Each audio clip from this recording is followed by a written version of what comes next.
There is something about it, something you cannot fake. When an older man speaks and his words land, they land differently, not louder, not smoother, but deeper. There is a weight behind them, a gravity, a stillness that younger voices have not yet earned.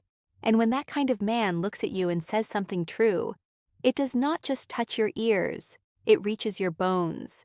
It settles in your chest like something you always knew but never heard out loud. If this is the kind of content that makes you pause, that makes you think, that makes you feel something you cannot quite explain, then subscribe to this channel. Stay here because what we talk about here is not surface. It is foundation. It is depth. It is truth. Now, let me tell you something.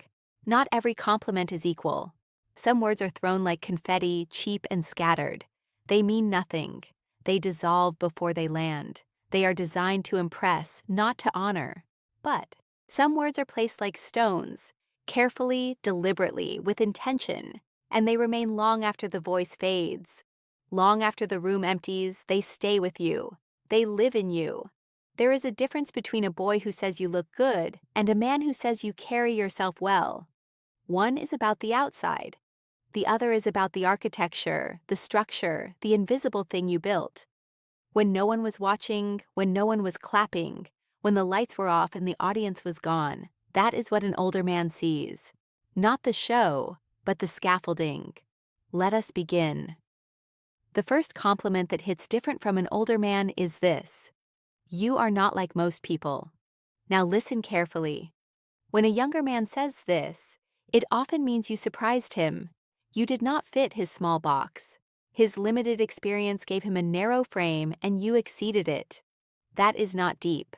That is just exposure. But when an older man says it, he has seen thousands of people. He has watched patterns repeat decade after decade. He has seen masks and performances and people pretending to be what they are not. He has watched people break under pressure. He has watched people lie when the truth was easier. So when he tells you you are not like most people, he means it. He has the catalog, the reference points, the years of evidence, and he is telling you that something about you broke the pattern, that something in your presence did not match the noise that is not flattery. That is recognition, and recognition from a man who has lived long enough to see everything twice.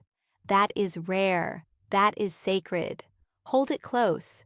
The second compliment: you do not need to prove anything.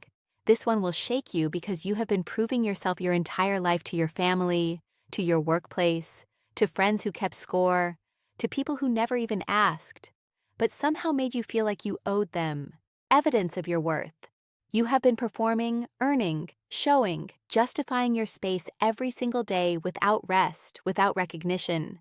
And then a man with gray temples and steady eyes and decades behind him looks at you and says, "You do not need to prove anything." And something inside you cracks open.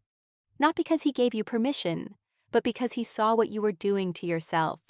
He saw the weight, the invisible labor, the quiet exhaustion of a woman always earning her right to exist, her right to take up space, her right to breathe without apology. And he said, "Stop." Not with force, but with truth. That kind of compliment does not make you feel pretty. It makes you feel free.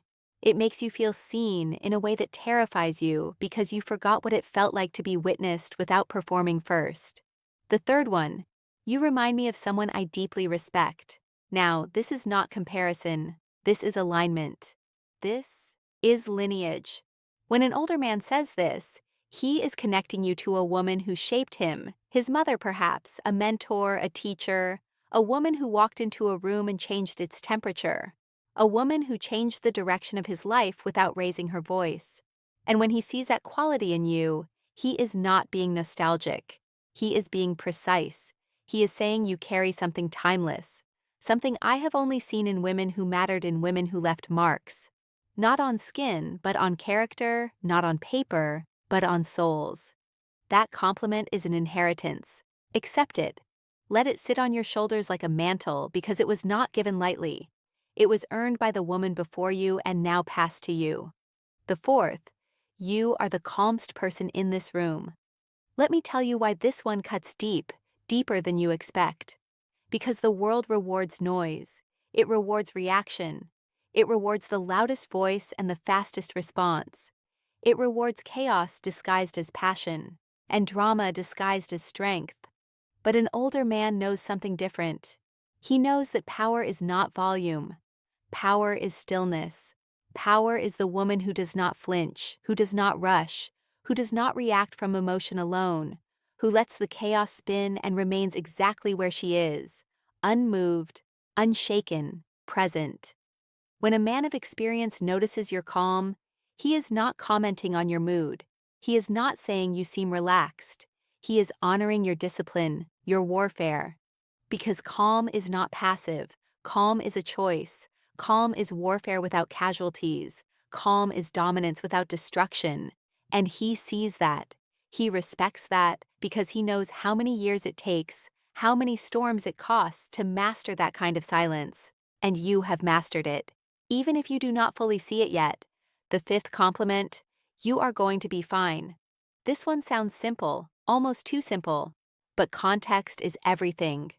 When you are falling apart, when nothing makes sense, when the ground beneath you feels like sand, and every plan you made has crumbled into dust, and the future looks like a blank wall, and an older man who has survived his own disasters, who has buried dreams and rebuilt from rubble, who has lost things he will never speak about, looks at you and says, "You are going to be fine." That is not optimism. That is testimony. He is not guessing. He is remembering. He walked through fire and he is still standing. He walked through loss and he is still whole. And he sees in you the same thing that kept him alive, a refusal to quit, a stubbornness that looks like softness but is made of iron, wrapped in grace, coated in patience, but iron nonetheless. You are going to be fine from a man like that. Is not a wish. It is a verdict.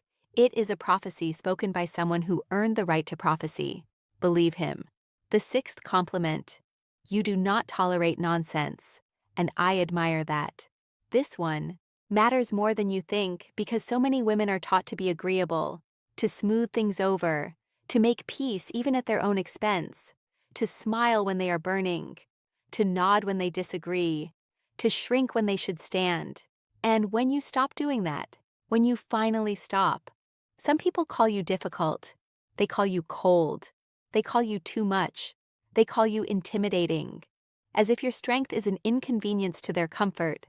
But an older man with real life behind him, with scars and lessons and years of watching, people destroy themselves by being too agreeable, sees it differently. He sees a woman who chose herself, not out of arrogance, but out of survival. He sees a woman who learned the hard way that boundaries are not walls. They are doors, and you decide who walks through and who stays outside. When that man says, "I admire that he is not performing. He has nothing to gain, nothing to prove, no angle to work. He is simply telling the truth because the truth is all he has left to offer, and it is more than enough. It is everything." If this is resonating with you, if you feel something moving inside your chest, something warm, something ancient, something true, then take a moment. Hit subscribe, because there is more here for you.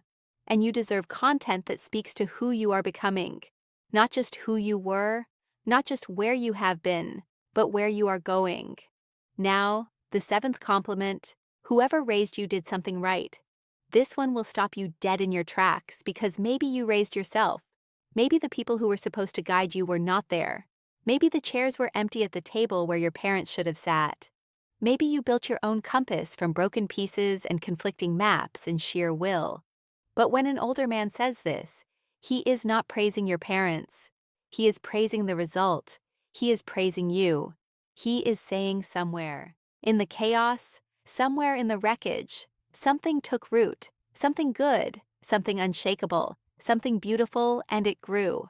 Despite the drought, despite the storms, despite the neglect, despite every reason, it should not have survived. He is complimenting your fruit, not your soil. And for a woman who built herself from nothing, who raised herself, who mothered herself, who fathered herself, who became her own village, that is everything. It means someone sees the harvest, not just the hard ground. It means your work was not invisible. It was not wasted. It was just waiting for the right eyes, for the right moment, for the right witness. And he is that witness. And now the eighth, the last one, the one that stays long after the conversation ends, long after his face fades, long after the room is empty. This one remains. You do not need me or anyone to tell you what you are worth. Read that again in your mind slowly. Let each word land. You do not need me or anyone to tell you what you are worth. When an older man says this, he is doing something most people never do. He is removing himself from your validation system. He is stepping back from the pedestal you might place him on. He is telling you that your worth is not located in the opinion of others, not in his eyes, not in anyone's gaze, not in applause, not in followers, not in love, not in desire. It lives inside of you. Self-contained, self-sourced, self-sustained, unshakable, unbreakable, already complete. That is the most powerful compliment a man can give a woman because it does not attach. It does not create dependency. It does not build a cage made of praise. It does not chain you to his approval. It sets you free completely permanently. And it tells you that the only voice that should define your value is your own. Not louder, not softer, not filtered, yours. Now, let me say something too. Every woman listening to this right now in this moment. Wherever you are, whatever you are carrying, you have been hungry for these words. Not because you are weak, not because you are broken, not because you are incomplete, but because the world has been feeding you the wrong things for years. It fed you attention instead of respect. It fed you excitement. Instead of peace, it fed you followers. Instead of foundations, it fed you noise instead of truth. And now you are starving in the middle of abundance, surrounded by everything but nourished by nothing, because none of it was real nourishment. None of it fed your soul.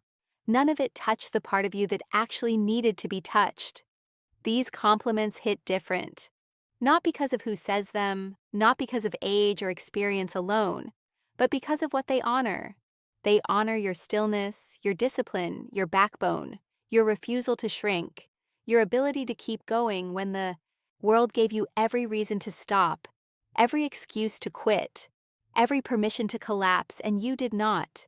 They honor your architecture, not your appearance, your depth, not your surface, your roots, not your petals, your foundation, not your decoration. And that is what you have been waiting to hear. Not that you are beautiful.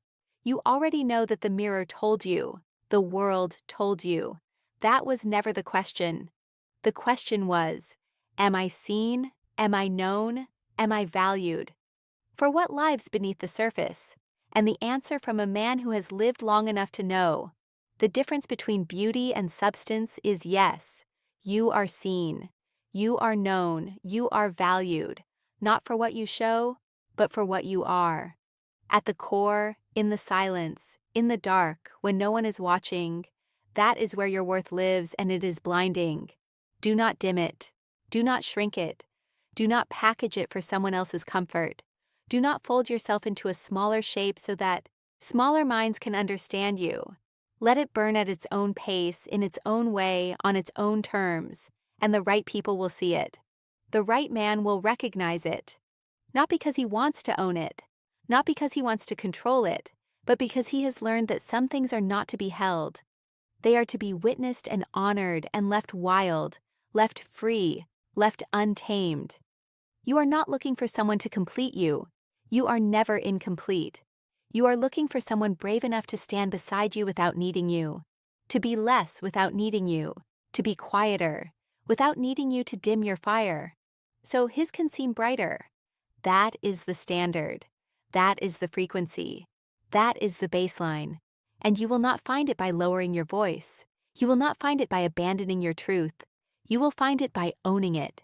Every note, every silence, every scar, every lesson, every storm you survived, every night you endured, every tear you swallowed, every time you stood back up when the world knocked you down. You are not too much. You never were. Not once, not ever. You were just surrounded by people without the capacity to hold what you are. People too small for your enormity. People too shallow for your depth. But that era is ending. It is closing behind you like a door you will never walk through again.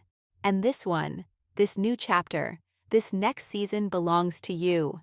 Unfiltered, unedited, unafraid, unapologetic, uncontained. If this reached you, if something in these words felt like coming home, felt like medicine, felt like something you did not know you were missing, then subscribe. Share this with a woman who needs to hear it tonight. A sister, a mother, a friend, a stranger who is carrying weight she has never spoken about. Send her this and come back, because this is where we build something different. Not louder, not faster, not flashier, but truer, deeper, realer. And you deserve that. More than you know, more than anyone has ever told you.